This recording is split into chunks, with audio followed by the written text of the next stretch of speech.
You may be seated. Y'all beat me to it. That's okay. That's okay. You want to turn in your Bibles to Esther, chapter 2. We will begin with reading the chapter, getting into it, seeing what in the world God is doing in these people's lives. It's interesting because when you study a book of Esther, I actually changed up the way I kind of do my sermon notes last week, and it was a little harder to follow. So I'm back to more of a normal standard. But whenever you're kind of going through, especially the Old Testament and just thick history, it's interesting to preach it because it's really just a story, and you just kind of tell the story. And but chapter 2, there's a little bit more to it. There's a lot of interesting details in chapter 2. But I hope you're enjoying Esther. It's one of those books that, I don't know the last time I was taught Esther or really went through Esther. And so that's why we do this. And a lot of us can relate to Esther because Esther was in a situation where she did not necessarily want to be. She could not control. But she was in it, and she had the choice to listen to God, choice to not listen to God. But we know that she was faithful, and God was faithful to her. And we can learn a lot from what Esther had to say, what happened in her life, what happened in her uncle Mordecai's life. And so hopefully you're there by now. Esther chapter 2. Let's begin reading. After these things, when the anger of King Ahasuerus had abated, he remembered Vashti and what she had done and what she had decreed to her. When the king's young man who attended him said, "Let beautiful young virgins be sought out for the king, and let the king appoint officers in all of the provinces of his kingdom, to gather all the beautiful young virgins to the harem in Susa, the citadel, under custody of Haggai, the king's eunuch, who is in charge of the women. Let their cosmetics be given to them, and then let the young women be pleased, and who pleases the king be queen instead of Vashti." This was pleased the king, and he did so. In verse 5, "Now there was a Jew in Susa, the citadel, whose name was Mordecai, the son of Jair, the son of Shimei, the son of Kish, a Benjaminite." Okay, I got through it. All right, verse 6. "Who has been carried away from the Jerusalem among the captives who were carried away with Jehoiakim, the king of Judah, whom Nebuchadnezzar, king of Babylon, had carried away. He was bringing up Hadassah, that is Esther, the daughter of his uncle, for she had neither father nor mother. The young woman had a beautiful figure and was lovely to look at. And when her father and her mother died, Mordecai took her as his own daughter. And when the king's order and his edict was proclaimed, and when many young women were gathered in Susa the citadel in custody of Haggai, Esther was also taken into the king's palace and put in custody of Haggai, who had charge of the women. And the young women pleased him and won his favor. And he quickly provided her with her cosmetics and her portion of food, and with 7 chosen young women from the king's palace, and advanced her and her young women to the best place in the harem. Esther had not made known her people or kindred, for Mordecai had commanded her not to make it known. And every day Mordecai walked in front of the court of the harem and learned how Esther was and what was happening to her. Now when the turn came for each young woman to go into the king Ahasuerus, after being 12 months under the regulations for the women, since this was the regular period of their beautifying 6 months with oil of myrrh and 6 months with spices and ointments for women. And when the young women sat to the king in his way, she was given whatever she desired to take with her from the harem to the king's palace. And in the evening she would go in, and in the morning she would return to the second harem in custody of Shagash, the king's eunuch, who was in charge of the concubines. She would not go in to the king again unless the king delighted in her, and she was summoned by name. When the turn came for Esther, the daughter of Abihail, the uncle of Mordecai, who had taken her as his own daughter, to go into the king, she asked for nothing except what Haggai, the king's eunuch, who was in charge with the woman, advised. Now Esther was winning favor in all the eyes of all who saw her. And when Esther was taken to the king Ahasuerus into his royal palace in the 10th month, which is the month of Tebeth, in the 7th year of his reign, the king loved Esther more than all the women, and she won grace and favor in the sight more than all of the virgins, so that he set the royal crown on her head and made her queen instead of Vashti. Then the king gave a great feast for all of his officials and servants. It was Esther's feast. He also granted a remission of taxes to the provinces and gave gifts with royal generosity. Now, when the virgins were gathered together the second time, Mordecai was sitting at the king's gate. Esther had not made known her kindred to her people, as Mordecai had commanded her, for Esther obeyed Mordecai just as when she was brought up by him. In those days, as Mordecai was sitting at the king's gate, Bigthan and Teresh, two of the king's eunuchs who guarded the threshold, became angry and sought to lay hands on the king Ahasuerus. And this came to the knowledge of Mordecai, and he told it to Queen Esther. And Esther told the king in the name of Mordecai. When the affairs was investigated and found out to be so, the men were both hanged on the gallows, and it was recorded in the book of the Chronicles in the presence of the king. So, lots of stuff going on. We're going to get into what exactly was happening in chapter 2. So what do we observe? Lots of things we can observe. Oh, by the way, I didn't mention this. There is no notes. We had a printer thing, okay? We'll get it fixed. But we'll have notes for chapter 2 and chapter 3 next week, okay? So that's why you didn't find any notes. And also, another note, this is one of those chapters that a lot of people who are unbelievers have problems with in the Bible, okay? Whenever we look at the Bible, there is a lot of things that are not cool in the Bible, okay? They're not all right. This girl is being just thrown into this mix, being forced to marry someone. We don't like that idea, okay? I don't like that idea. I just read it. We don't like that idea. We know that God was working with her, but, I mean, no one really wants that situation to happen to her, okay? But there's two things, well, there's a whole bunch of literary genres within the Bible, but there's two styles of literary types within their own genres, and one of them is a prescriptive and a descriptive scripture, okay? Those are two big, huge categories we can put most of the Bible in. Okay, so descriptive means it's describing what's happening, not necessarily prescribing what God wants to happen. Okay, now his will always be done, but just follow me. Now, prescriptive is kind of like what Proverbs is. Okay, now Proverbs is a whole bunch of good things that you kind of generally should follow, and the results will generally follow. Now, it's not concrete. Proverbs is not written with the idea that it is 100% always going to happen. Now, that could disrupt some people, okay? But raise your child up in the way they should go, and when they are old, they will not depart from it. That is not 100% true. However, if you do raise your child up in the ways of the Lord, that knowledge will not depart from it. However, they still have that choice in Jesus Christ to make. So even though it will not leave them, as the Bible says, that does not mean they will be a Christian. And so in Proverbs, we cannot read into more than is simply given to us, okay? Well, when we get to books like Esther, especially the conquest of Canaan, which a lot of people don't like, because basically they went and killed a lot of people, okay? But when we get into Esther, this is one of those descriptive things, not prescriptive, okay?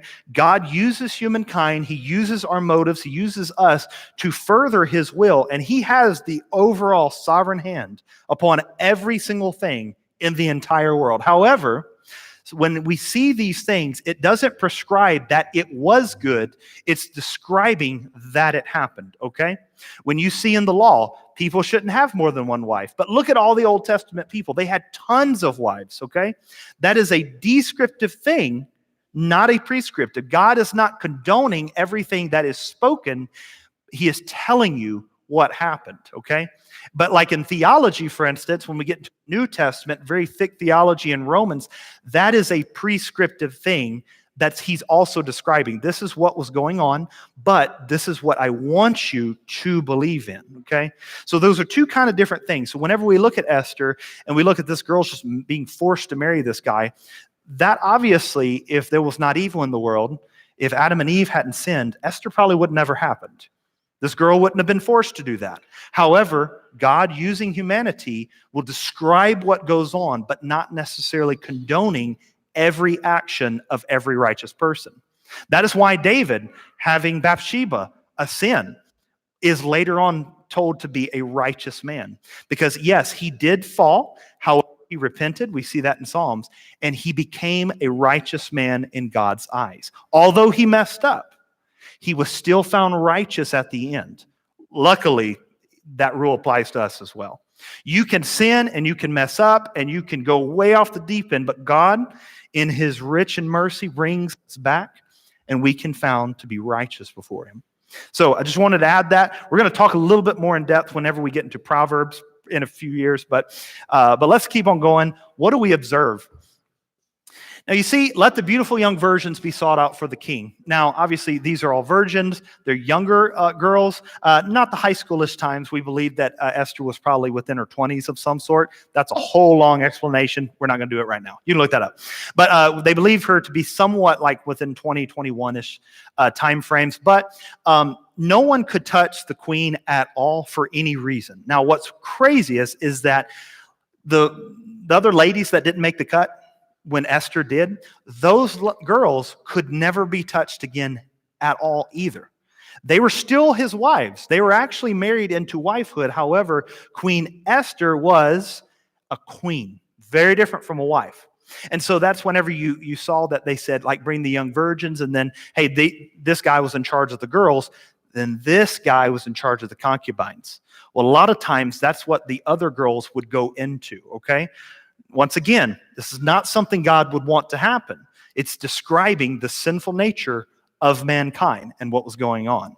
But God all the time had his hand upon Esther's life to save his own people. And so when we look at that, gather all the beautiful young virgins. So they basically gathered a whole bunch of ladies. We don't really know exactly the number. We know that 7 was the official number to go into the king to see if he liked them. However, we don't know the actual number. It could have been thousands if maybe. But the king's eunuch would give kind of the first initial, I don't know what that was, but the king's eunuch would give the first initial kind of cut, basically, okay? Like, all of you, no, he didn't like that. No, yeah, okay. All of you, come here. Let's interview you. Now, I know that's horrible to say, okay?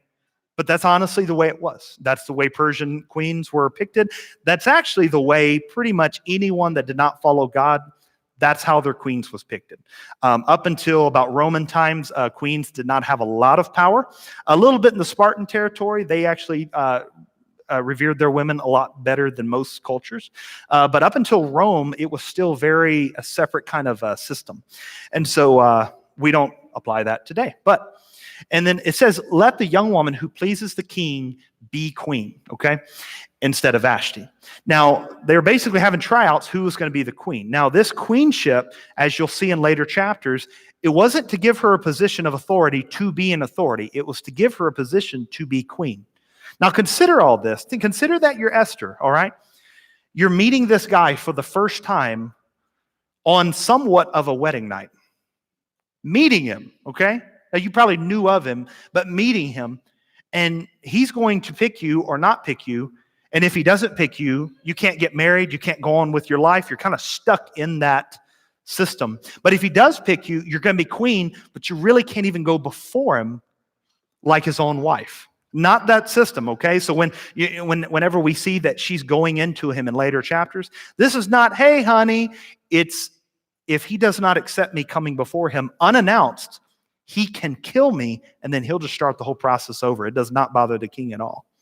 So these Persians, they were some pretty evil people. They had systems that are horrible, but Esther had to deal with what she was given. But we see that she was faithful to God, and that truly changed the entire situation, okay? And so she was kind of out of luck. She didn't know if she was going to be picked. Now remember, the whole time, God didn't say, hey, Esther, don't worry, you're going to be picked. Do you realize he didn't tell her that, right? And how many times are we praying? We're like, God, let this happen, let this happen, let this happen. God doesn't like to reveal his whole plan, because you know what happens when he gives you all the details? Faith goes out the window. You don't need faith anymore. You don't have to trust him. And then what's happening is that you're really agreeing with God, and you're not putting your faith and trust and hope in God. And I mean, Otto is too young to do a lot of this yet, but y'all know, you have kids coming to you, like, well, clean up your room. Well, why do I need to clean up my room? He don't like to clean up his room at all, but why do I need to clean up my room? It would just, if you would explain it, it would just help me understand. Well, then it wouldn't be obedience at all. You would be agreeing with me about how order is good and how functionality is good and how if I step on Lego again, I'm going to smack something, okay? And so if you know all the details. You're just agreeing with me. There's no obedience. And God is a God that likes obedience, because what obedience does is it creates trust within him and us, and our faith is built.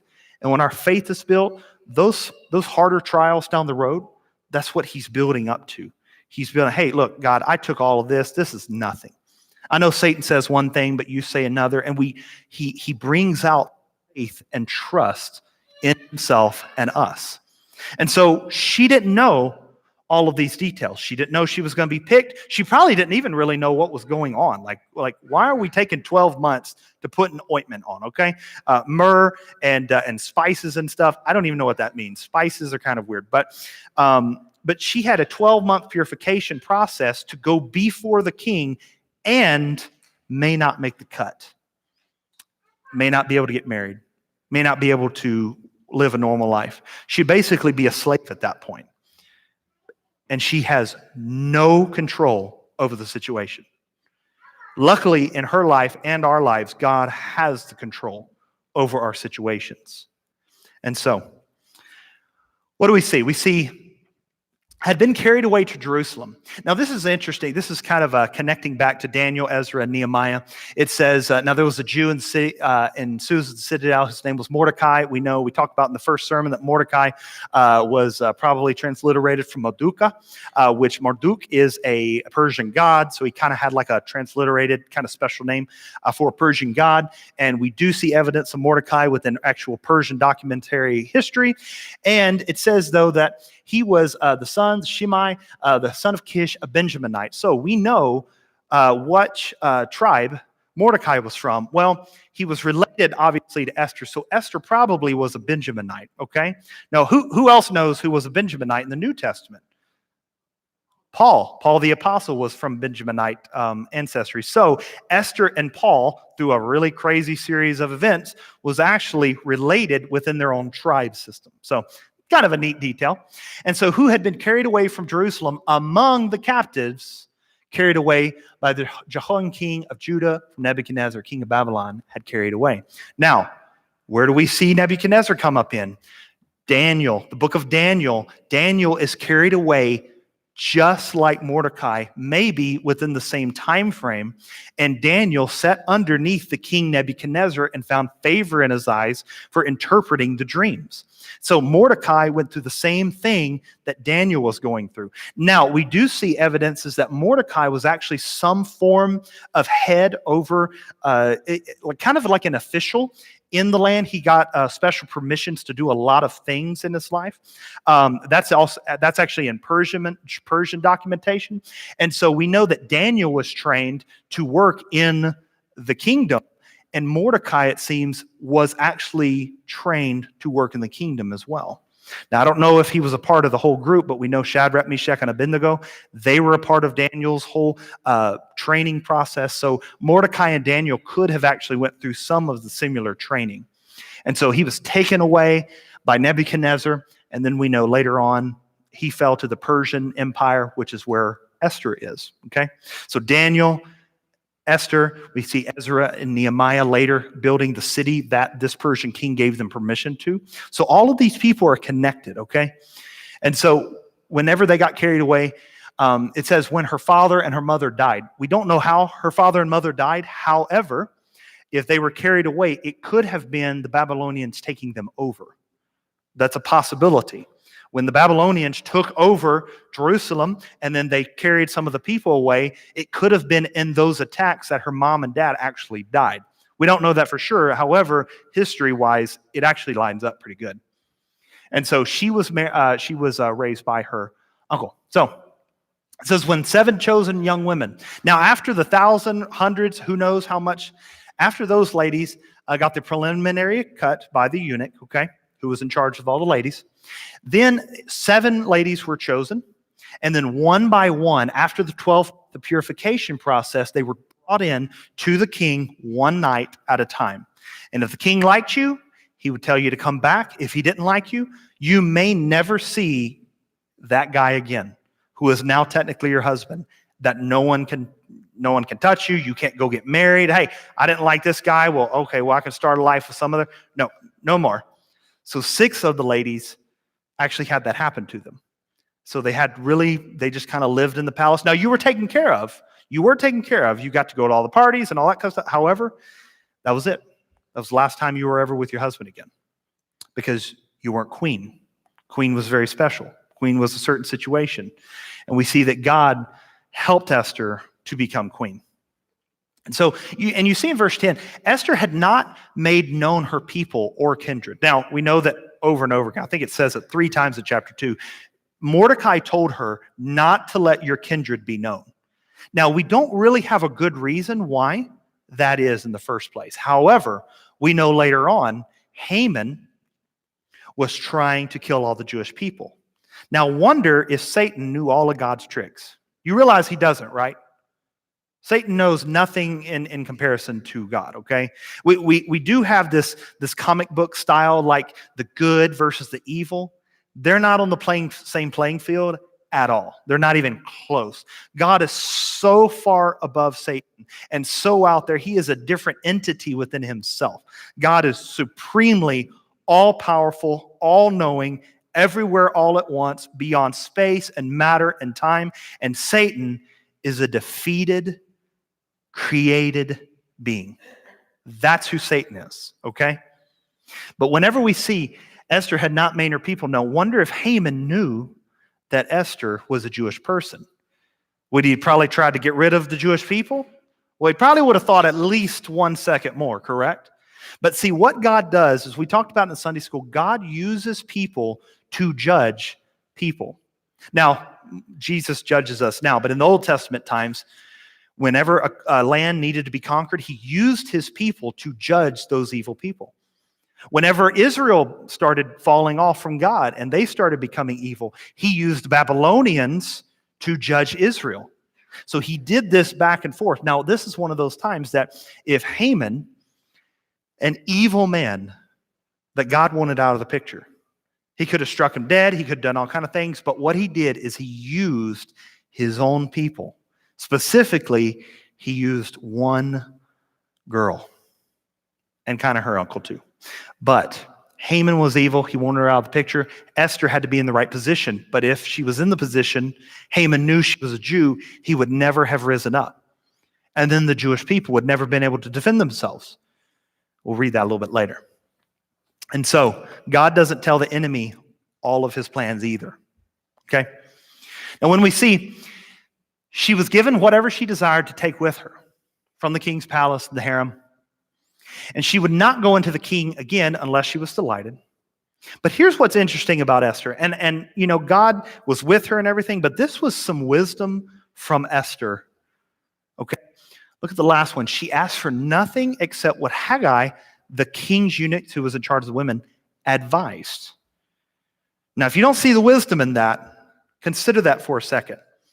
You have this guy who is in charge of bringing women to the king to see if he likes them. So what do you if you're Haggai, what do you pick up on?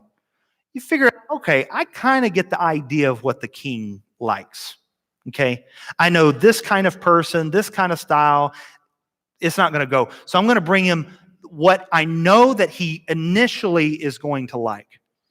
And so what does Esther do? She says, well, if we can bring anything with us to the king, Haggai, you know the king. What would he want? That is amazing wisdom and the opportunity that was not thrown away. Haggai was like, oh, okay, well, I know. Now, it didn't say this, but I'm just going for this. I know he likes the color purple. I know he likes the color purple more than anything else in this world. So if you wear a dress, it needs to be purple. Hey, you're going to bring him a gift. Go out and pick him from the Babylonian gardens that we just conquered. Why don't you go pick him some purple flowers too? That would work. And the other ladies are like, well, I heard he likes, pillows or something. Here's a pillow, But no, she was like, no, Haggai, what do you know he already likes? That was not a wasted opportunity. Esther knew what she was doing. And Esther knew that God was planning this, and so she used the wisdom that God was giving her letting God guide her to be in the right position at the right time. Now, what does this also tell us? Look, sometimes in our walk with God, we do have wisdom that God has already given us. Okay? God sometimes wants us to simply use wisdom. He may not tell us what to do in a dream.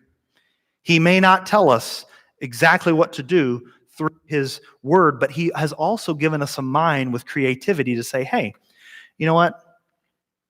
Facebook wasn't around back then, so nothing in Facebook is in the Bible. So I guess that's free reign to do whatever you want. But then he gives us wisdom and says, you know what? Everything you think, maybe you shouldn't put it out there. Maybe every thought that you have shouldn't go out there for the world. Maybe you need to pray about that a little bit before you do that. Hey, maybe what you're about to put out there, even though it may be true, maybe could be more of a stumbling block than something that is going to help the situation. I mean, he didn't say anything. So what are we going to do? Well, God gives us wisdom in those situations. And God gives us his word to base our wisdom off of. Well, Lord, I literally have nothing to do. I'm at the gas station. I'm just kind of hanging out today. And this person over there is just bawling their eyes out for something. I don't know if I should really go talk to them, though. I mean, I got the light of the world that lives within me. Christ has raised me from the dead, and that looks like a pretty dying situation. But, I mean, should I really go and talk to that person? God doesn't have to show up in clouds and thunder and fire to tell you, be the light of the world to those people. God has given us wisdom. He's given us creativity to use alongside with his word and his image that he's buried deep down within you. Don't be afraid of acting. Don't be afraid of acting. Esther said, hey, I don't even know if I'm going to be picked. I don't even know if this is the will of God for me. But I'm going to use everything that God has given me in every situation that I can. And that's exactly what she did. And so we see that she won grace and found favor in the sight more than all the virgins. She was the one. She gained favor.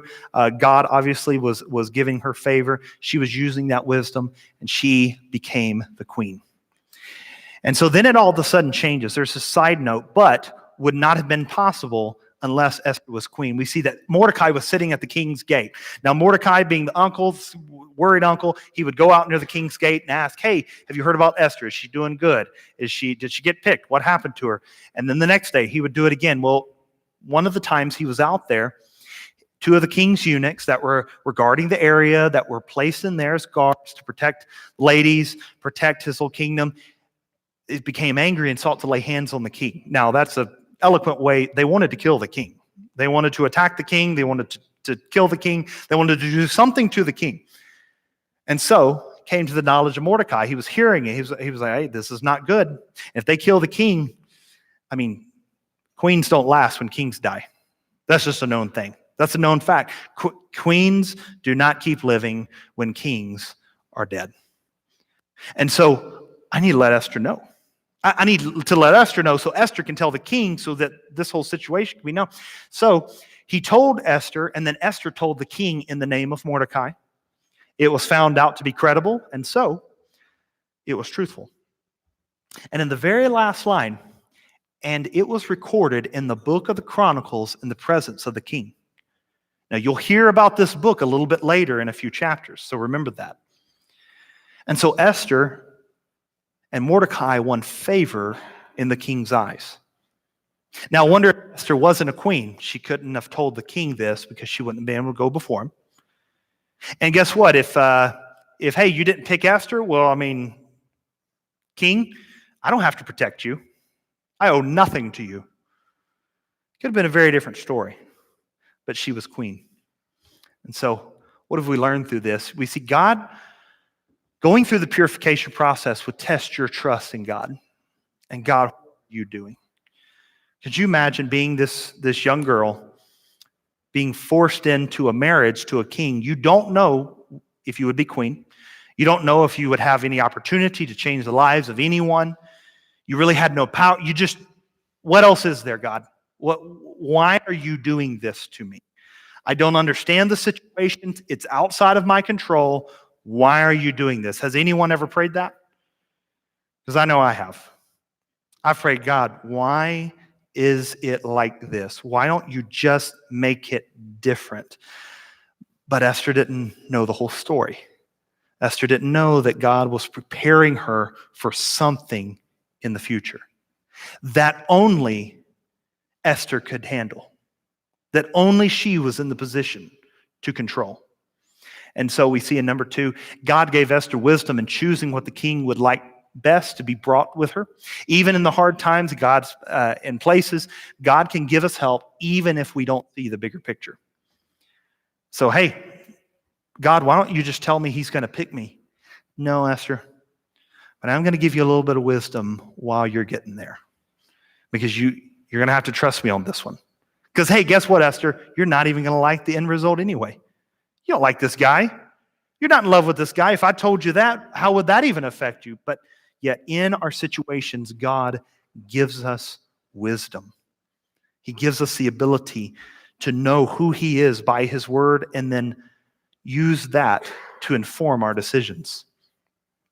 And so in number 3, Mordecai did not have to save the king. However, if the king was killed, his wife, the queen, Esther, would probably be killed as well. Mordecai submitted under the authority that God had put under him, and God blessed it later on in a few chapters. Have you ever been at a job site where you're like, I really don't like this boss, but you have to be there? So what do? You submit under the authority, not knowing what God's trying to do. Have you ever been in a situation where you couldn't get out of it? You just kind of had to be there. Well, you submitted under the authority, and you trust in God that he knows what he's doing, and you trust in yourself to be faithful to what he has told you to do. And you keep going, keep pressing, and not knowing there's other people looking in. You may be in a tough situation so that other weaker people can see, wow, they are strong through this. They're getting through this.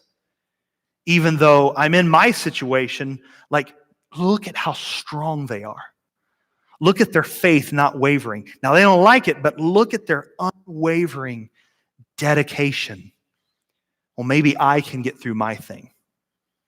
So we don't realize a lot of times God builds each other up as iron sharpens iron. That doesn't mean you have to actively be sharpening each other's iron.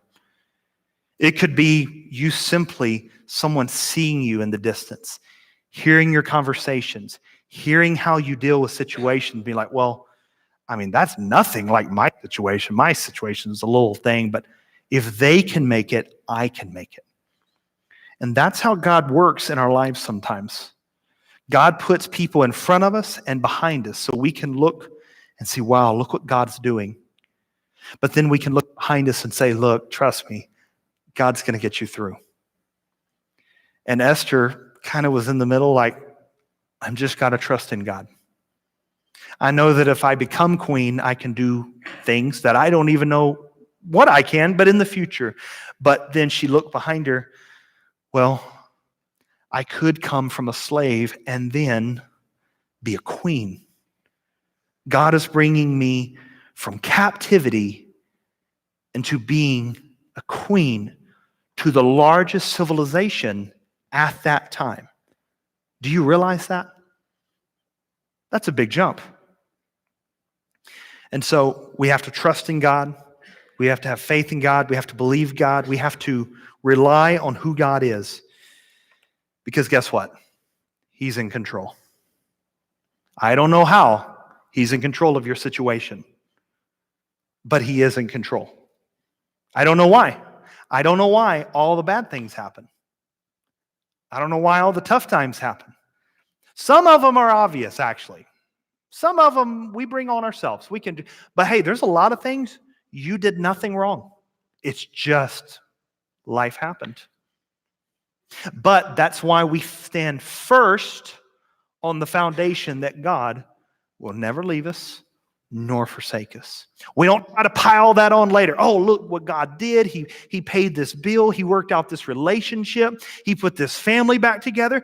You see, God never leaves you nor forsakes you. Now that's good. However, before you get to that situation, or even something you're dealing with, the anger, the guilt, the hope, whatever it is, the lust, whatever it is in your life, God will never leave me nor forsake me. You build your life upon that foundation, and God will intervene at some point, at some time. We just don't know how. We don't know how. We don't have the big picture. But keep your faith in God, keep your hope in God, and realize, Esther, let me tell you something, that was a rough situation. That was rough. She spent one night with a guy that she may never see again. One night with the king. And so, how do we apply this? Well, we see that whatever the situation may be faithful and follow the Lord, because you do not see the full picture. You don't see the full picture. Whatever is happening in your life, you don't see the end result. But God has already been there. He knows all the details. He knows how it's going to work out. And it may be a while. I'm not saying that tomorrow he's going to come through. I'm saying that he will never leave you nor forsake you. That's it. Remember that God knows the entire picture. He knows the whole story. So as we close today, we're going to take communion in just a few moments. And you don't